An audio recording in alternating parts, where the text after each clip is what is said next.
ସମସ୍ତଙ୍କୁ ଓଁ ସାଇରାମ। ଚାଲନ୍ତୁ ଆଜି ଶୁଣିବା ମନକୁ ଛୁଇଁଗଲା ବୋଲି ଆଜିର ଅନୁଚିନ୍ତା।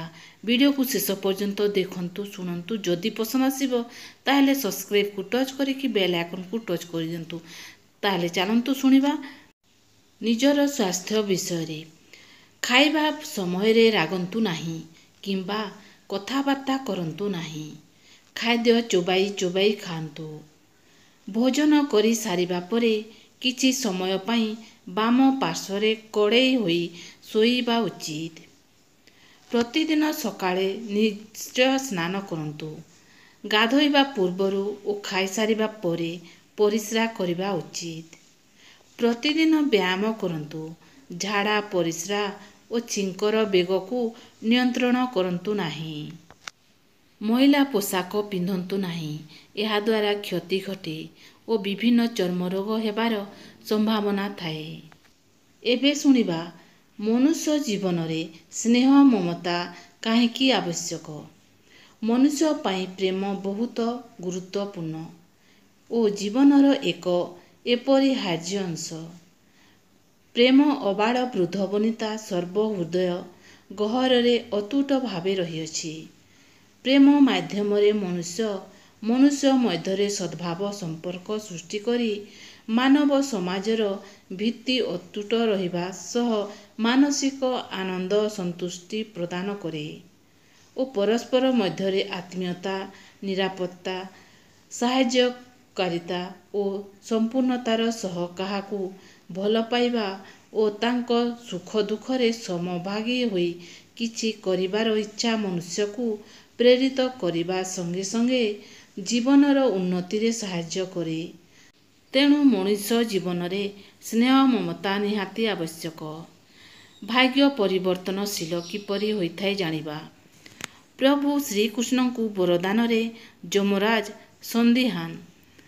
ଯମରାଜ ତାଙ୍କ ପଞ୍ଜିକା ଖୋଲି ସୁଦାମାଙ୍କର କୋଷ୍ଠୀ କୁଣ୍ଡଲୀ ଖୋଜି ଦେଖିଲେ। ସେ ଆଶ୍ଚର୍ଯ୍ୟ, ଯେଉଁଠାରେ ଶ୍ରୀକ୍ଷୟ ଲେଖାଯାଇଥିଲା ଭଗବାନ ଶ୍ରୀକୃଷ୍ଣ ସ୍ୱୟଂ ସମାନ ଅକ୍ଷରକୁ ଓଲଟାଇ ସେ ସ୍ଥାନରେ ଯଶସ୍ୱୀ ଲେଖିଦେଇଥିଲେ। ଅର୍ଥାତ୍ କୁବେରଙ୍କ ପରି ସମ୍ପତ୍ତି ଯମରାଜଙ୍କ ପରି। ଏପରି ସଂକେତରେ ପ୍ରଭୁ କହିଥିଲେ, ହେ ଯମରାଜ, ବୋଧହୁଏ ଆପଣଙ୍କର ସୂଚନା ସମ୍ପୂର୍ଣ୍ଣ ନୁହେଁ। ଆପଣ ଜାଣନ୍ତି କି? ସୁଦାମା ମୋତେ ତାଙ୍କ ପାଖରେ ଥିବା ସମସ୍ତ ସମ୍ପତ୍ତି ଅର୍ପଣ କରିଛନ୍ତି। ପ୍ରତି ବଦଳରେ କେବଳ ସୁଦାମାଙ୍କୁ ସାମାନ୍ୟ ଅନୁଗ୍ରହ ପ୍ରଦାନ କରିଛି। ଯମରାଜ କହିଛନ୍ତି, ପ୍ରଭୁ ସୁଦାମା ଆପଣଙ୍କୁ କେଉଁ ଧନ ଦେଇଛନ୍ତି? ତାଙ୍କର ତ କିଛି ନାହିଁ। ପ୍ରଭୁ କହିଛନ୍ତି, ସୁଦାମା ମୋତେ ତାଙ୍କର ମୋଟ ସମ୍ପତ୍ତି ରୂପେ ଖୁଦଭଜା ଅର୍ପଣ କରିଛନ୍ତି, ଯାହା ମୁଁ ନିଜେ ଏବଂ ଦେବୀ ଲକ୍ଷ୍ମୀ ଅତ୍ୟଧିକ ପ୍ରେମରେ ଖାଇଥିଲୁ। ଏବଂ ଯିଏ ମୋତେ ପ୍ରେମ ସହିତ ଖାଇବାକୁ ଦିଏ, ସେ ସମଗ୍ର ବିଶ୍ୱକୁ ଖାଇବାକୁ ଦେବା ଭଳି ଫଳ ପାଇଥାଏ। ହଁ, ମୁଁ ଦେଇଛି। ସୁଦାମାଙ୍କୁ ସମ୍ମାନ ପୁରସ୍କାର ଦେଇଛି। ଘର ତିଆରି କରିବାରେ ସମୟ ଲାଗେ, କିନ୍ତୁ ଭାଙ୍ଗିବାକୁ ଆଖି ପଲକରେ ଭାଙ୍ଗିଯାଏ। ଜଣେ ଭଲ ବନ୍ଧୁତ୍ୱ କରିବାରେ ସମୟ ଲାଗେ, କିନ୍ତୁ ଶତ୍ରୁତା କରିବା ପାଇଁ ସମୟ ଲାଗେ ନାହିଁ। ବୟସ ବଢ଼ି ବଢ଼ି ଚାଲିଯାଏ। ସମ୍ପର୍କ ତିଆରି କରିବା ଯେ, କିନ୍ତୁ ସମ୍ପର୍କ ଭାଙ୍ଗିବାରେ ସମୟ ଲାଗେ ନାହିଁ। ଯାହା ଆୟ କରିଥିବ ମାସ ଶେଷ ଯାଏ, ଯାହା ଖର୍ଚ୍ଚ କରିବା ପାଇଁ ସମୟ ଲାଗେ ନାହିଁ। ଯିଏ ରଡ଼ୁଥାଏ ଅହଙ୍କାରର ଆକାଶରେ, ତାକୁ ଜମି ତଳକୁ ଯିବା ପାଇଁ ସମୟ ଲାଗେ ନାହିଁ। ଏଥିପାଇଁ ପ୍ରତ୍ୟେକ ମୁହୂର୍ତ୍ତକୁ ଭଲ ଭାବରେ କଟାନ୍ତୁ, କାହିଁକି ନା ସମୟ କେବେ ହେଲେ କାହାକୁ ସମୟ ଦିଏ ନାହିଁ। ଘର ଯଦି ଭାଙ୍ଗିଯାଏ ତ ସଜାଡ଼ି ହେବ, ଆଉ ଯଦି ସ୍ୱପ୍ନ ଭାଙ୍ଗିଯାଏ ତ କ'ଣ କରାଯିବ?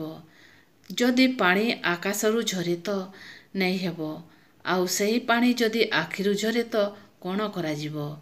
ଯଦି ଆଘାତ କଣ୍ଟାରେ ହୁଏ ତ ତାକୁ ଖୋଲି ହେବ, ଆଉ ଯଦି ସେହି ଆଘାତ ଯଦି କାହା ଶବ୍ଦରୁ ହୁଏ ତ କ'ଣ କରାଯିବ? ଯଦି ପିତା ଶରୀରରେ ଔଷଧ ନେଇ ହେବ, ଆଉ ସେହି ପୀଡ଼ା ଯଦି ହୃଦୟରେ ହୁଏ ତ କ'ଣ କରାଯିବ? ସେଥିପାଇଁ କାହାକୁ କିଛି ବି କଷ୍ଟ କଥା କୁହନ୍ତୁ ନାହିଁ। ବାରମ୍ବାର କାହା ଘରକୁ ଯିବା ଉଚିତ ନୁହେଁ। ଜୀବନ ସାଥୀଠାରୁ ଅଧିକ ସମୟ ଦୂରରେ ରହିବା ଉଚିତ ନୁହେଁ। ସମ୍ମାନ ମାଗନ୍ତୁ ନାହିଁ, ବରଂ କାମ ଏମିତି କରନ୍ତୁ ସମ୍ମାନ ଖୋଜିକି ଆପଣ ପାଖକୁ ଲୋକେ ଆସିବେ। ଆବଶ୍ୟକତା ଠାରୁ ଅଧିକ କାହା ସହିତ କଥାବାର୍ତ୍ତା କରନ୍ତୁ ନାହିଁ। ସମ୍ପର୍କୀୟ କିମ୍ବା ଅନ୍ୟମାନଙ୍କ ଘରେ ଅଧିକ ସମୟ ରୁହନ୍ତୁ ନାହିଁ। ନିଜକୁ କମଜୋର ଭାବିବା ସବୁଠୁ ବଡ଼ ପାପ ଅଟେ। ଈଶ୍ୱରଙ୍କ ଉପରେ ଭରସା ରଖୁଥିବା ବ୍ୟକ୍ତି ଶେଷ ପର୍ଯ୍ୟନ୍ତ ହତାଶ ହୁଏ ନାହିଁ। ସମ୍ମାନ କିଏ ଦେଉ ବା ନ ଦେଉ ସେଥିରେ କିଛି ଯାଏ ଆସେ ନାହିଁ, କିନ୍ତୁ ତୁମେ ତୁମ କର୍ତ୍ତବ୍ୟ କରିଚାଲ। ସମୟ ତାର ଠିକ୍ ଜବାବ ଦେବ। ବାଲି ଉପରେ ପଡ଼ିଥିବା ଚିନିକୁ ପିମ୍ପୁଡ଼ି ଉଠାଇପାରେ, କିନ୍ତୁ ହାତୀ ନୁହେଁ। ତେଣୁ ଜୀବନରେ କାହାକୁ ଛୋଟ ବୋଲି ଭାବିବା ଉଚିତ ନୁହେଁ। ମାୟା ତ୍ୟାଗ କରିବା ଶିଖ, ଦେଖିବ ଅଧେ କଷ୍ଟ କମିଯିବ।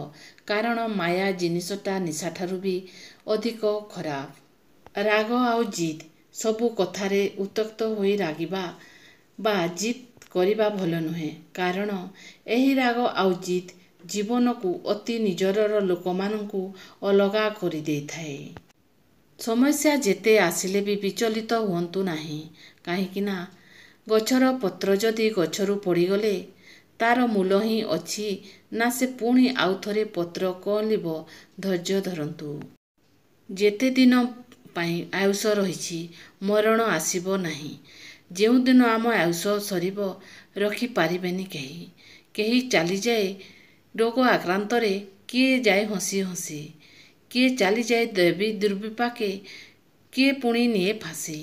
ଯିବା ପଥ ସିନା ଅଲଗା ଆମର, ସବୁ ତ ମରଣେ ଲେଖା। କିଏ ହୋଇପାରେ ଅମର ସହିଦ, କା ମୁଣ୍ଡେ ବିଜୟ ଟୀକା। ଭୁଲିଯାଏ କିଏ କାହାର ଜୀବନ କେଉଁ ଦିନ ଯାଇଥିଲା, କାହାର ମରଣ ସ୍ୱୟଂ ଅକ୍ଷରରେ ଲିପିବଦ୍ଧ ହୋଇଗଲା। ଯଦି ଆଜିର ଅନୁଚିନ୍ତା ଆପଣମାନଙ୍କୁ ପସନ୍ଦ ଆସିଲା ତାହେଲେ ସବସ୍କ୍ରାଇବକୁ ଟଚ୍ କରିକି ବେଲ୍ ଆଇକନ୍କୁ ଟଚ୍ କରନ୍ତୁ। କାହିଁକି ନା ଏହିପରି ଭିଡ଼ିଓ ସବୁ ଆପଣମାନଙ୍କ ପାଖକୁ ପହଞ୍ଚି ପାରିବ। ତାହେଲେ ରହୁଛି। ଓଁ ସାଇରାମ, ଜୟ ସାଇରାମ।